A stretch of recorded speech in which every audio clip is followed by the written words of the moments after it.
and we're going to get started on the Yavapai County Board of Commissioners informal session. And thank you, Christian, for that pre-session update. I do appreciate it. My pleasure. We are going to have to move along. I'm sorry. I understand. It's a long season. Yeah, it sure is. Boy, is it. Boy, Is it ever. We don't have a work session, so we'll start with our department updates. And John Phelan is here, and boy, are we ever glad. Yes. Welcome home. We have missed I you, can't do that. and we're glad that you're okay. And hooey. Yeah, no, it was a miracle that I'm still here. Yeah, Someone else was on that motorcycle with me. yeah. He wasn't ready to bring you home. No. But don't push You your gave me a Yeah, don't push it. gave me a run for my money though. Oh my gosh. Well, we're glad you're Always here. glad to see you back. Yeah, where I'm at with that is my right side. This one and that one are pretty much, I think, they're healing properly, they say. Although the right leg hurts like hell, heck. This one didn't heal, so what I'll end up having to do is to go back and find a surgeon, and I have to go in, and this one broke completely off, and so they have to go in and find, I don't know what they're gonna do. And so this one will have several more surgeries before I can take these off. And what does that do? This holds my hand on my wrist. That's a good That's thing. important. Well, it's nice to have something holding you together. Yeah. Metal rods. But it broke completely right here, and So that's acting as your bone, huh? That's holding one to the It was other. sticking out, and John thought he had driven a rock into his hand. He was pulling on the bone. He thought it was a rock. He was trying to get it Let's out. skip the details, folks. All right, anyway, we're glad you're here and glad that you're giving us an update. So, do you want Mike to go first? Yeah, Mike's is probably a little bit Mike, you shorter. want to go first? Hey, Mike. Hi, Mike. Mike also just had surgery not too long ago, and a shoulder Nothing like surgery, but yours. nothing quite as dramatic. So, all right, we'll start with Mike Green, and we'll do a year-end update. Okay. Let's go quickly, we just finished our fiscal year. Total earnings for the year was a little under $1 million, it was $971,000 versus last year, $656, so up about $300,000. That's largely due both to the increase in investment, the increase in the county cash, and the increase in fee return. OJIP right now was paying 2.16% in June, it's up to 2.25 in July. So that's nice, and that's a good place to get some money. Relatively speaking, I did hand out, which we don't need to go through, was a report that recaps the last 4 years with some metrics. And the biggest change is that 4 years ago, LGIP was 54 basis points, today it's 225. So I would expect it to hold and probably go up slightly. I can't even tell you why, but whatever the state treasurer is doing behind the scenes, we should just applaud it. Investments are basically matching LGIP at this point. We'll probably start to see a little bit of a shift where it's returning a little better because we're starting to see the bonds and they're being reinvested at a rate of 100 basis points better than what they've been earning. So that's a good thing. The overall portfolio is, as far as aging, is going down because I'm not making investments beyond 5 years. Even though we have some opportunity to do that, right now there's nothing much out there that is significant enough to take advantage of. So I'm sticking in the 3.5 to 5 year range. We had 4 bonds that rolled over last quarter, and they basically reinvested those at an average rate of 3.3%. Mike, what's the percent invested versus a targeted ceiling? The amount I have actually invested versus the amount you allow me to invest. So the target is 25 million. So that's that's how much I have. So I have nothing left to invest is what it comes down to. So that's just giving you a report of where we stand versus the overall allocation that you have allowed me to invest up to. So that 25 million, I'm at 24.5, something like that. So that's the number, and that's just the division. As I talked to you about the bond market, under old business, same kind of topics we've had historically. One, we're tracking out rate of inflation. It's interesting to see how we do. Rate of inflation for last year nationally was 2.2. For the first half of the year it was 2.4. They're predicting it to go up to 2.8. So what you're seeing now is that we basically held with inflation, but unless we see some minor changes, we're just losing a little bit to the rate of inflation, at least nationally. H&H Health and Human Service balance has pretty much stayed flat. U.S. bank balance, Mike's not here, but what I would tell you is that he's been able to more than exceed the objective that we set of $2.5 million. He got it down to an average quarter of 1.8 with no pain or suffering. Shame we couldn't have done that a few years ago. Anyway, that results in a annual savings based on the difference of what we don't get at U.S. Bank versus what we keep at LGIP of at least $36,000 a year. And right now, Mike's doing better than that. So kudos to Mike. And then the other one, just for the fallen bond ratings, I'm continuing to track that. Fallen bond means where we have some bonds that are below AA. And it represents about over 6% of our portfolio. I handed out a report to the investment committee. It's a copy in your packet. I won't go through it. It has basically remained somewhat unchanged as far as any new bonds being lower than rating. There were actually about 4 or 5 bonds that went from A back up to AA. So there doesn't seem to be any cause of concern for this. We're just continuing to track it. Investment focus, this was new business. The investment committee, we went through the overall cash position of the county and what we saw, how the money being spent and so forth. And they did recommend, based upon our formulas, that we consider an increase in the investment ceiling from 25 to 27.5 million. It could go as high as 32 million. We just felt that at this point that was prudent. This is the time of the year where our cash gets used the most, and it will start to rebound and come back up in November. So we just saw this as a way, especially given the interest rates out there, and for additional $2.5 million, I can generate probably 3.5% return on that under 5 years. So that's one recommendation. I also did come up with a new report, which it's in the packet too. I christened it as called the Rio report, and that's lost earnings. And what it comes down to is there are basically 5 funds of significance in the county that have significant cash balances. And those cash balances don't really get used. That's not to say that, and I'll point to my buddy over here, one of them is capital improvement. It gets used, but it doesn't get used dramatically. It goes up and down, but there's not a huge flow of money in and out. Health and Human Services, self-insurance, motor vehicle, all fall to those categories.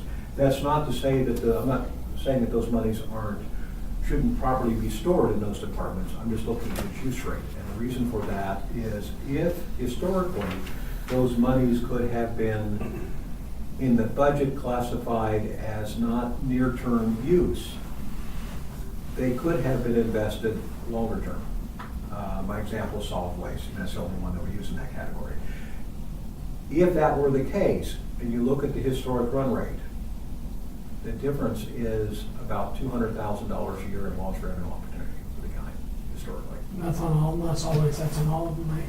That's just on those 5 funds. Those 5 That's just on the 5 Yeah. funds. And again, this is a hypothetical, but I've tracked those funds for 5 years now, and I've taken their worst rate of cash usage in any one year and made it more than that, and looked at the difference. Then, again, what I'm saying is let's use self-insurance. If you just took that money in the budget and you said it was strategic reserve, because we're putting money aside for PERS. We think there's a huge PERS liability out there at some point that's going to come back and haunt us. If you called it that, then it could be invested that way. It's a matter of, it's not taking money out of that department, it's classifying it so that it can be looked at for better investment return. It also the key to that is every year in the budget process, those monies can be moved back into current. So it's not as if you classify it, it has to stay there. It just gives you the amount that can be invested at a longer term. That's all it does. So at any point during the budget cycle, the annual budget cycle, you can say, oh, John has $2 million out there that he's actually reserved for another building, and he's building it. Call it that. We invest it that way. And then when he's starting to build a building and he has a plan to draw it down, we move the current. That's all I'm saying. That's way too complicated, more than we're to spend. But if those funds could look at it that way, or could come up with a recommendation that they are more of a longer-term, non-current use, even via memo, that's why I have via solid waste, then that frees those monies up now. Doesn't have to go through the budget cycle, it just has to happen in both cases. So that's the order, and that's what's for. So I have two recommended board actions. One is that, this is from the investment committee, that the investment ceiling be raised from 25 million to 27.5 million. And then the other action is that Kathy Try, his term has expired, and recommending that she be re-up for another term. I think he's a very valuable contributor and provides a nice new good perspective. So that's it. Any questions I can answer for you? No, great job, I think. Appreciate the way you practice. Good job, Mike. That's amazing. Good job. Yeah, thank you, Mike, appreciate that. We'll turn some of that money over to me and buy a new motorcycle. Together with anyone. Ooh, That's right. Capital expense, yeah. Thank you, Mike. Thanks, Mike. All right, let's move on to Public Works and our Public Works Director, John Taylor. Well, as long as we're talking about some expenditures or whatnot, an update on the building. Right now, I don't know if you've been by it in the last couple of weeks, or it's starting to look like a building. Looks nice. For the most part, the shop is boxed in. The administration side of it, it's still got to put the A-frame on the front of it, but they've come along nicely on it. We did report some stuff this morning at our staff meeting. Our goal was originally September. It looks like now, if we look at his schedule, and that'd be Hallworth's schedule, that we're probably trending more towards October being completed with that. It's not official, but I did talk with Troy, and he felt that October. I mean, he's slammed, and just getting parts and some of his materials has pushed that project back a little bit. Other than that, I have a question, John, before you go on that. Christian, I want to make sure we don't have anything in our contract with Troy that if he's late, I mean, it's beyond his control, he's slammed, that there's any kind of penalty or anything. We discussed that this morning at the meeting, that we were gonna go back and look at the contract Which, and I don't verify want any that. negative action because we're a month and a half late to go back And against those it. clauses usually give us the ability to do that, they don't require us. That's how I want to make sure that that's the way it's worded. and I'm fairly, as I said in the meeting this morning, I'm fairly confident that we do have a September date because we were talking about Chemeketa trying to accommodate that. When we do get that, I will bring that before we reach that date and talk to you about where we should be with that. He does have some rationale to extend that contract as far as delay, so we'd be able to talk about that. Right now, that there'll be a change order where we're at right now. Christian has a copy of the parking lot improvements that you're reviewing. I don't know what the status of that is. But we're not going to make the winter time for it, I can almost guarantee. By the time we took that parking lot design, went out, got a bid, and we'd be the latter part of October, maybe even the first part of November, and I'd just as soon not do it in the winter months. So what I've asked Troy Hallworth to do is to, we've actually divided off things that the city would give us for occupancy, like all the handicap accesses has to be in for occupancy. The water has to be there, and obviously the sewer has to be there. So what we're doing is we're looking at completing this project and bringing it up to where the city will give us an occupancy for late October or whatnot, and then going out to bid the parking lot improvements at a later time. The city will make us put a bond down probably for the landscaping more than anything, which isn't going to be anything large to we can accommodate it. Other than that, everything seems to be going just fine. Where, like I said, you'll have a couple change orders coming in front of you. One's for the water vault, one's for the sewer, and one will be for parking lot improvements that are outside of the scope of the bid always. The way it was bid, anything 10 feet outside of the building was our responsibility, and we have budgeted accordingly. Just at the top of my list is Albertson Road. I'm sure that you folks, I see your names on a couple of them. It's kind of funny that the same names 5 years ago or 6 years ago were the same people calling us, telling us that the bumps and the dust and so on and so forth on those roads. Most of that stuff, and I will answer some of those back. In fact, we are telling that RIAC is meeting next week, and we're hoping that they all don't flood into our conference room like the last meeting. We're hoping that they bring one or two representations. I didn't know all those people were going to show up, John. Neither did I. We had standing room only last month. But it's good to show the county that we are open to their visiting our meetings and knowing what's going on. So I think it accomplished the purpose. But anyway. Well, what I told them was what Russ told me. I sent out kind of a mass email to all the people who've been emailing and said they're going to be putting that speed and traffic counter on the road. But if you'd like to show up at one of the meetings, they're second Thursday at 7 p.m. in the address, so that they are going to come. Probably just, one or two of them will come because they're all getting the same email saying, we're addressing it. They don't we did that last month. And They show up in mass. Yeah, they think that the mass is Right. going to show us the importance of more people supporting our issues.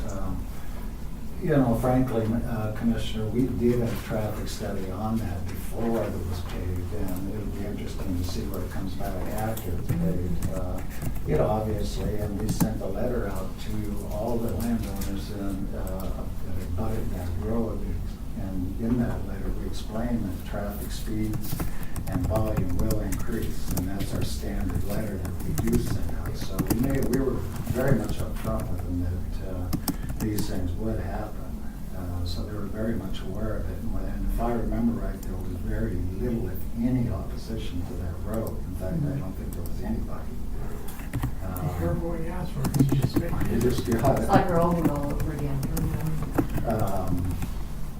Well, it is, and I guess going forward and looking at some of these, as you know, in our MIP list, Kingsgrade and McCormick Hill are both being paved this year. Paving Kingsgrade, it will take some of the pressure off of Albertson because they'll be able to cut down and go on to North Valley quicker, and if they're going to Hillsborough, they can go down McCormick and come out that way.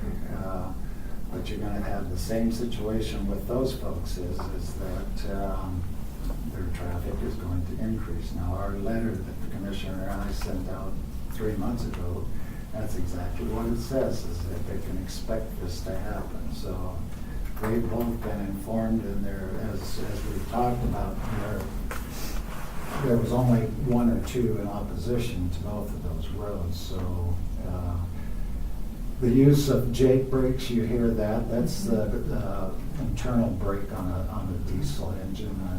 Brakes, and I'm sure you know what they sound like. Putting that on Kingsgrade or Albertson, I would not recommend it. I think it would be more of a safety hazard not to be able to do that. you know, if those trucks hauling off of there heat up their brakes, they're not gonna be able to slow down, and they're going to have, you know, pretty some serious consequences over that. I think what's happening up there, and I haven't been up there for 3 months, is there's a logging, somebody's logging an area, and I think that's causing a lot of the truck traffic. Otherwise, there shouldn't be that type of truck traffic. That's what I was gonna ask, because it sounded significant compared to what a normal, the truck piece. I know there's a lot more cars up there, but when they talked about all those trucks, I could imagine why they would be up there, but if there's a logging operation going on. And I would bet that that's the case. And then I'll take a run up there and then let you know what we find out. You know, speed, typically, when we do a speed study on those speeds, you know, they have by basic rule 55 miles an hour to be able to do. And 55 miles an hour on Ellertson Hill, you would know it. You know, so most of the speed studies show that the average or the peak is usually way down there. There's very few times that they'll exceed the 55 miles an hour. But, you know. But it's faster than they did on gravel.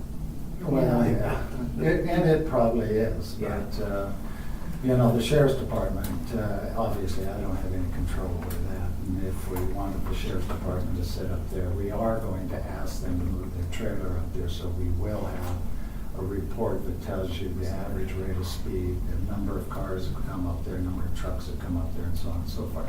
So when that's done, I'll get you that, and, you know, it'd be nice if we had it before the RIAC meeting, but I doubt if we'll have it before that. Well, and just seeing the trailer up there will let them know that we received their correspondence, that we responded to it. We're putting that up there. We want to get those counts. We want to get the speeds, that we're not ignoring the fact that they have an issue. So that's an important element. Yeah, and so we'll get that going, and like I said, they'll probably show up at the RIAC meeting, and we'll, but I mean, if they don't, I'm open to have a meeting with them if they want to bring this out. But, you know, we've historically not allowed speed bumps, and I surely wouldn't recommend a speed bump on that road. I think that you'd be just asking for problems. It's not going to make a speed study that we can reduce the speed. There's just not enough housing along there to do that. So that option, you know, we can go down that road, but that takes up to 2 years to get that information filed with the state and so on. We could come back and put some, and I'm going to have Bill Anderson look at it. We could put some 20 mile an hour in some of those corners legitimately, which might appease them, at least let them know that we're trying to do so. But anyway, I'll report back when I find out more information. But I do think it's a logging operation up there that's doing that. Bridges, Palmer. Just a second. Yes.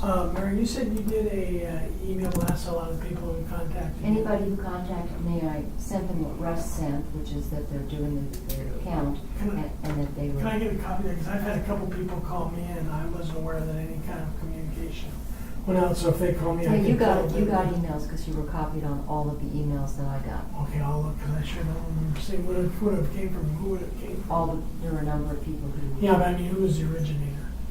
There were a number of neighbors who were sending emails to all. No, three no, of us. from- Mary was the originator of the Okay. email. I just need to that check your email. invited them to RIAC. Okay. Yeah. I'll just check your email and what I got from you. And Catherine's doing one for me today that basically says if you could send 1 or 2 representatives to the Oh, good. meeting instead of bringing a whole, you know. And I don't know, Commissioner, if you want your name on that as we send it out to you. It's fine, I'll be there, so. Okay. When that's done, I'll run that by you and see what you think of the letter. But basically, it was that they could come to the meeting, but I just would soon see 2 or 3 of them that represent. As long as they can deliver the message for their neighbors, and they bring a note listing the neighbors that they're representing, we'll make that a part of the record of the meeting, and that'd be fun. Yeah. Bridges, as you know, we have the Young Bridge in Palmer. Palmer is on schedule for the last part of August, first part of September. That'll make a lot of the farmers happy out in that area, although I think most of the harvest is a month ahead, isn't it? Yeah, So, but it's still gonna make them happy, especially Sam. yeah. Well, maybe Mr. Sweeney had a guy, do you want to do that? Mhm. Well, you know, those 2 trees were really important to him, and losing those trees and then losing his wife, Yeah. he's had a rough year. The Young Bridge, we do have an issue there, is the beams are being poured, and the state now is saying that those beams have to sit for 90 days, which pushes us into the, out of the in-water work period. So there's a couple options there. One is that we're applying to get that in-water work period lengthened by 15 days. If we can do that, then there isn't an issue. If not, it's fairly serious. If we can't get Who has to approve that, John? the Corps and DSL. But that's December, right? No, it's next month. Was it middle of September, somewhere around the middle of September? So that one, but you know, I still think that that one's gonna come back in line. These things always happen at the last minute. What they'll do is they'll give us permission to go on that floodplain as long as there's no water on it. We won't hurt anything, and we just require them to be on site. So we'll work through that. As you know, we lost our roadmaster, Griffin. He went back to work for Baker Rock, substantially more money, which, you know, at 34 or 30 years old, frankly, you couldn't blame him. We are advertising for that position, and a utility position. You know, both of those are gonna be hard to fill. In fact, I heard on the radio the other day that there's 60-some thousand jobs, construction jobs, that are waiting to be filled in Oregon alone. It's hitting every industry, the employer, you know, the employee shortage, because of the low employment rate.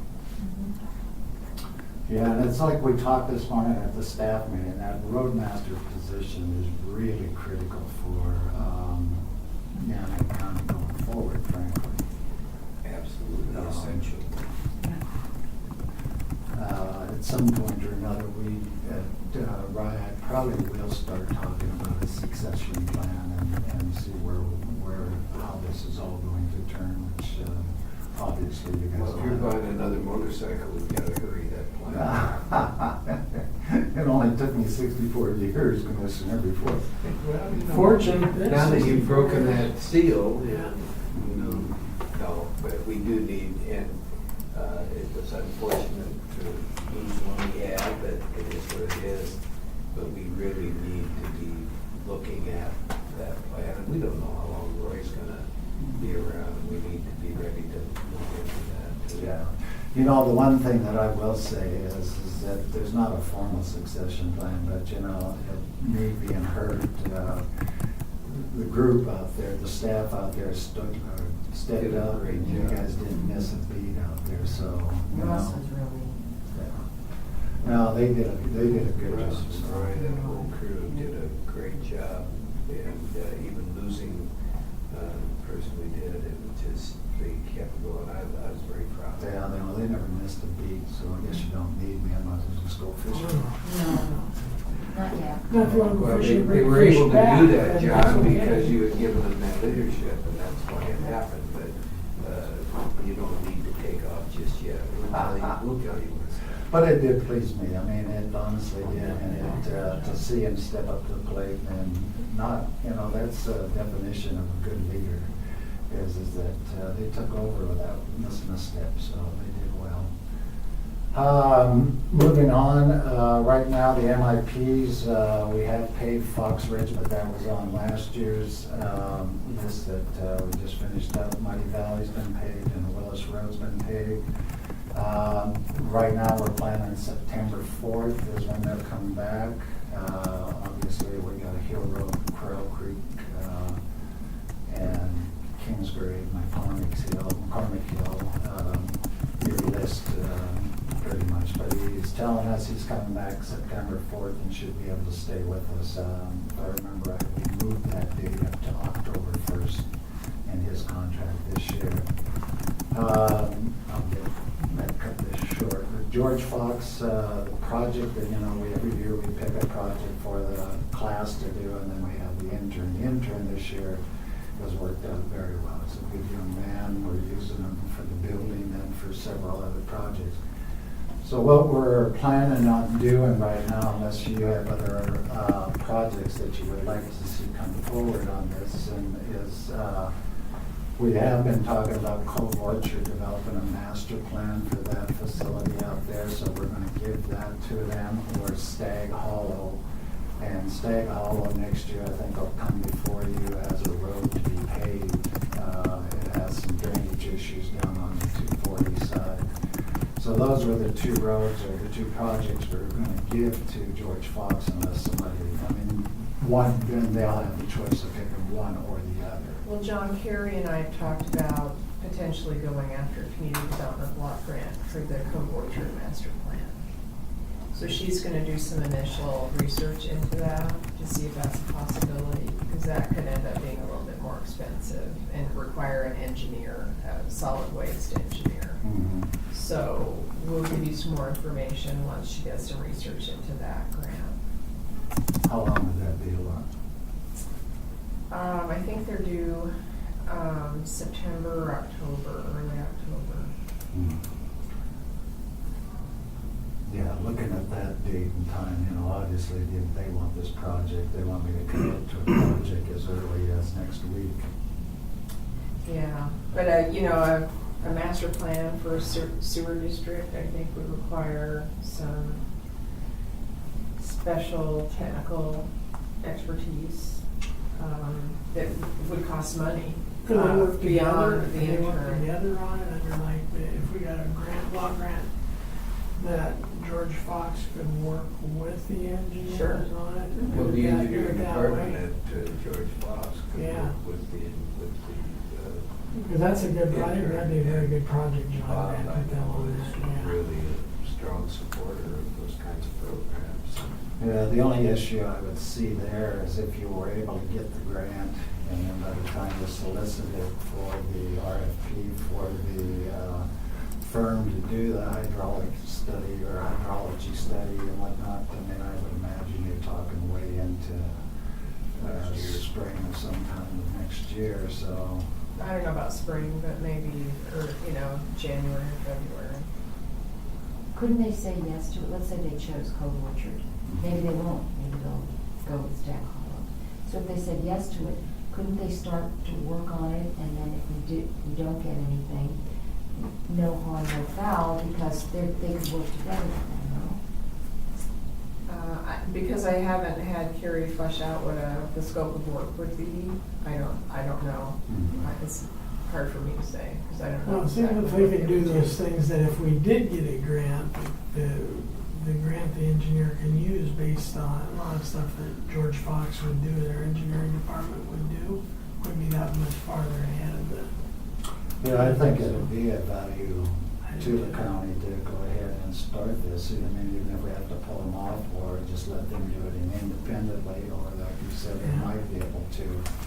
The firm that you hire, the information that we collect through George Fox might benefit them, and it should benefit them. Oh, absolutely, it's the Yeah. basic work. And we don't even know if it would, if it would qualify. We're still in those initial phases. Yeah, in fact, that Cove Orchard actually was one that they requested, so it wasn't one that we came up with. He knew that we were looking at that project out there, and he's the one that brought that to the table. So I think with the projects they've got lined up, they're looking for one with hydrologist can do. Well, I think I would agree then, if we would start on it and then if we potentially got a grant, we could just come alongside and then the intern could work with a professional firm if we ended up going in that direction. That'd be great. All right, well, I'll let you know. That would- We told them that we would pick a couple projects weeks, then they can't have it. So if you don't have any other than Stag Hollow or Cove Orchard, we'll just present those two projects and see which one they want to do. And then maybe the engineering department at George Fox could be one of the respondents to the RFP. They've got a strong department over there. I wouldn't be afraid to let them do work for us. But anyway, it's just a thought. We have to look at the rules. Yeah. And that's about it, unless you have any questions of what we're doing. So, glad to see all these projects come together and, Yeah, no, things are changing, no question about it. We still, if the weather holds, we started on Cove Orchard on to Corral Creek. And if you remember, that's the last project that I would do if the time allows me. Right. So we've got the asphalt part of it fixed, and we haven't done we're gonna pull out of there and not do the gravel until we get all the other projects ready to go. Then we'll come back if the weather holds out for us. good. Well, thank you, John. Great report, John. Staked out, it looked like I saw stakes out there to say your people. Yeah. And then we're working with Soil and Water on that project, so. Yeah, that's, in fact, bring that up in my remarks this morning, or later today. Yeah, that's a great program. Good. Yeah, he's a super young man. Have you visited with him yet? No, I have not had a chance. Yeah, the guy, he lives that plants, the invasive species, man, he just, I was at a soil and water conservation meeting, and he was making this report. Guy didn't think he was talking about his date last night. He was so excited about what he's doing. It's really neat. He's a young guy, and he definitely wants to make this a full-time position. So, yeah, I was really impressed with it. Yeah, everybody I talked to said the same thing. Right now where I'm at, as Laura's allowing me to work 2 hours a day, what I'm going to do is ask my doctor for 4, probably within the next week or so. I think I'm strong enough to start doing some more work, so I'll get the doctor's report. Until they put you back in there. Start And shopping. Could do something Yeah, else. well, yeah, this will be a week or so, then I'll have to take off, but, no, I think I'm strong enough. Now, saying that, and you'll hear me yell when I get As you fall Yeah, down don't fall down the stairs. will you? Don't do that. Thanks, John. It's Thanks, good to John. see you. It was great to see you. Yeah. You like that meeting? Yeah. Actually, All right, John, thank you, sir. Thanks, John. Say hi to Cindy. Keep up the good work, John. You get better soon. Yeah, don't fall. What, like your workers' comp play fell in here? Not gonna fall. Feel better. I'll be there just a couple All right.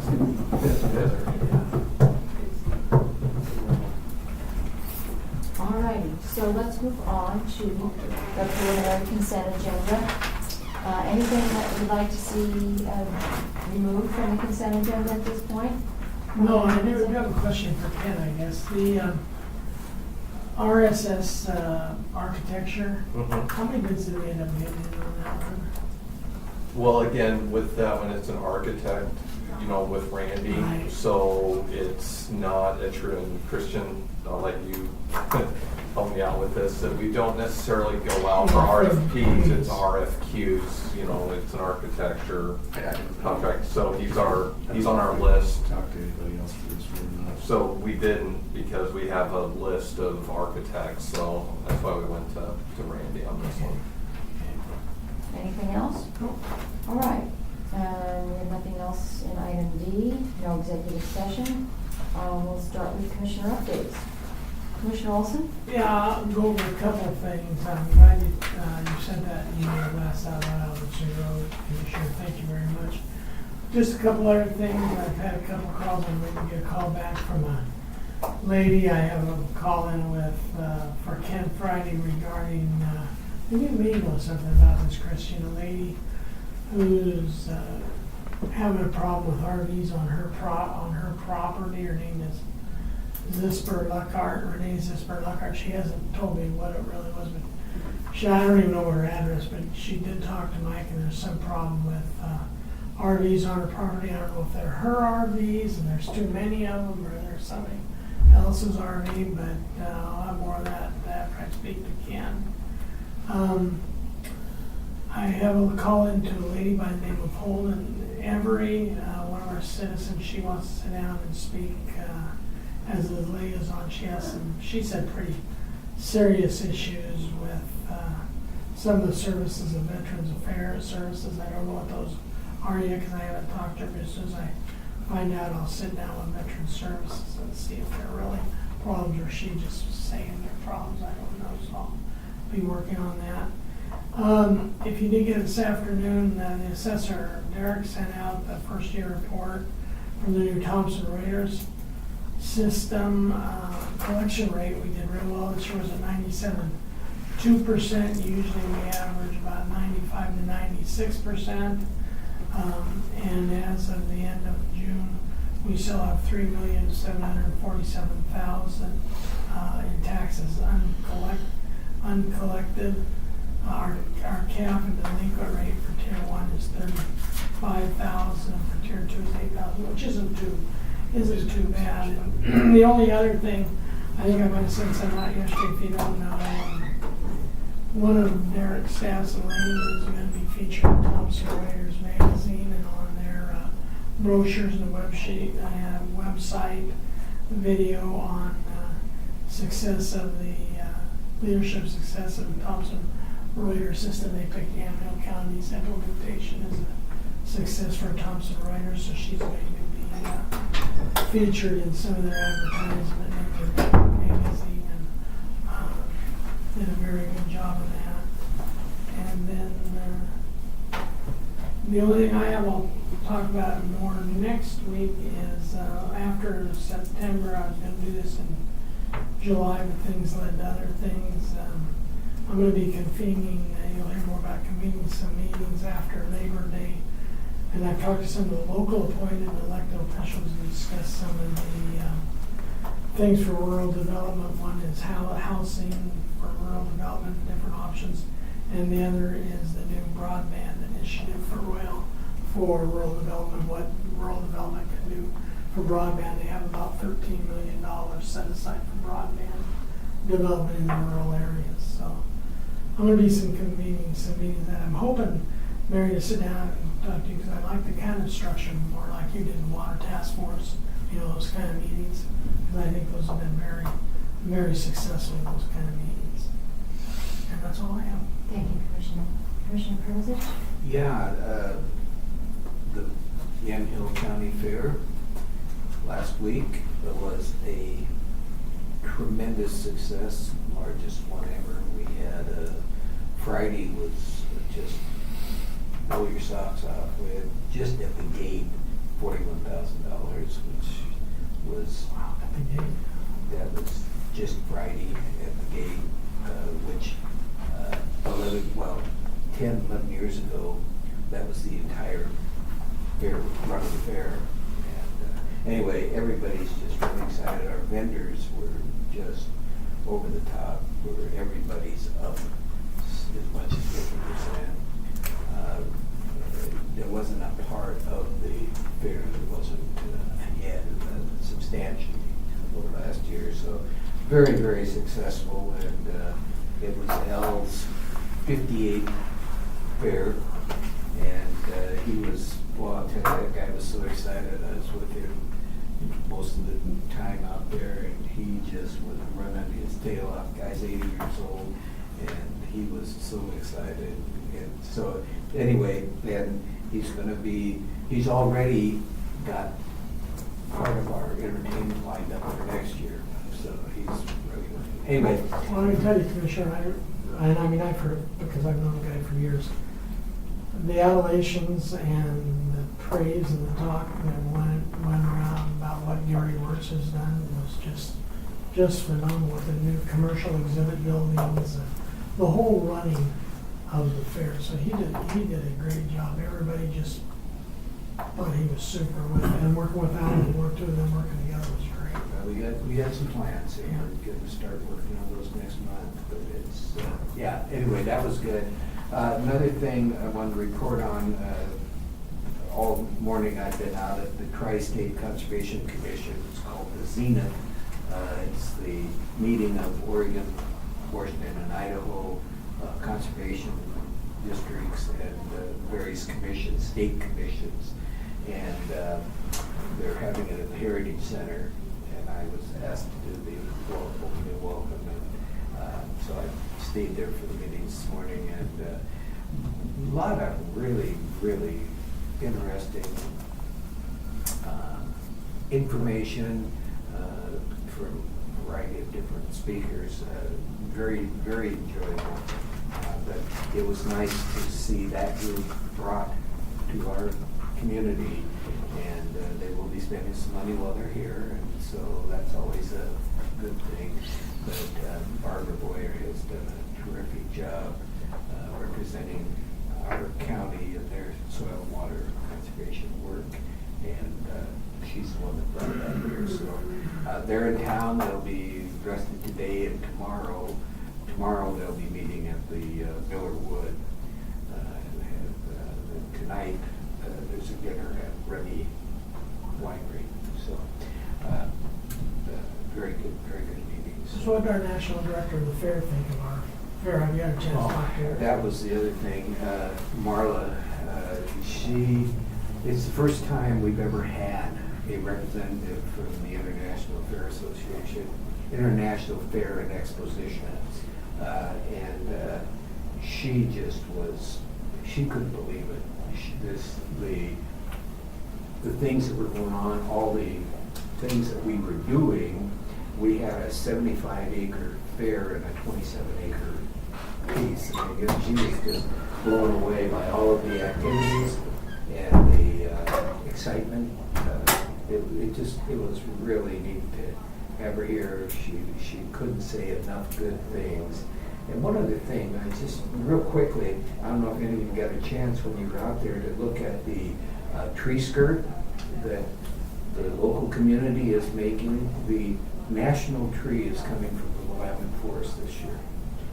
And all of the ancillary trees for the various departments will be getting trees from Oregon. And the tree that will be at the Department of Agriculture, the local community here made this 14-foot quilted tree skirt. They've taken panels that they've made that are indicative of Yamhill County. Just amazing. I mean, it was really something to see, and they're going to be continuing to work on it. And if you put a stitch in, which I did, you get to sign the one panel. They have one panel that's for people to sign who actually did it. And I put a stitch in. I didn't poke myself or anything. It was a little scary, but anyway. But you can't read your handwriting. Oh, Did you print? I printed. Did you print? I printed. But anyway. Don't think we had Cascadia looking at that. Anyway, I asked them to let us know where that would be available for people to see prior to being sent off. So if you get a chance, as soon as I get that information from them, I'll get it to you. If you get a chance, put a stitch in, get your name on that, because it's really going to be a piece of history, and I'm hoping it ends up in our Heritage Museum as an artifact, because it's really, but a 14-foot. That's a big tree skirt. It's a big tree skirt. This is about a 14-foot room. The one for the national tree is 22 feet. Wow. And they said, no, we don't think we can handle that, so they agreed to do the 14-footer. So anyway. Sounds nice. Yeah. Thank you for that. All right, real quickly, just want to let you know that working with Anvil Academy and Bridge Street Coffee and Sedcor is jumping in there, Abisha, to try to keep these guys alive and functioning in our communities in Newburgh and in Sheridan. And because I don't think we should lose either one of those. They're treasures. We're working on that on the 16th also. Thank you. Appreciate that.